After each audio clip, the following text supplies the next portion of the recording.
ዛር ሁለት አይነት ነው። አንደኛ በስነ ስርዓቱ ቡና ተፈልቶ የሚጓራበት የሚጮህበት ቤት ውስጥ የሚመለከው ዛር ነው።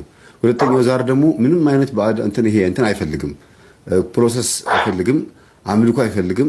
በውስጥ በኩል ሆኖ ግን ቡዳ ዛር ሆኖ እያበላሸ አንዱ ልጅ ክፉ አረመኔ እንደ ፊጋ በሬ ቤት ውስጥ አንድ አመፀኛ የሆነ ተደባዳቢ ሰላም የማይሰጥ ቤተሰብ ይፈጥርና በቃ ማናቆር። ይሄ ለሱ በጣም ትልቅ ግብሩ ነው፣ ስራው ነው፣ እንደ ስራ ነው የሚቆጥረውና እናንተን ቢዚ ማድረግ በምታገኙት ገንዘብ ሁልጊዜ አላስፈላጊ የሆኑ ኤክሰስ የሆኑ ነገሮችን በማውጣት ገንዘባችሁ እንዳይበረክት ማድረግ፣ ውስጡን መብላት፣ ዘመናዊነት በሚመስል መልኩ በስልት ማለት ነው። ዘመናዊ በሚመስል መልኩ ከቤተ ክርስቲያን ማስቀረት፣ በትምህርት በዲግሪ ላይ ዲግሪ፣ በስራ በውጥረት በፍልስፍና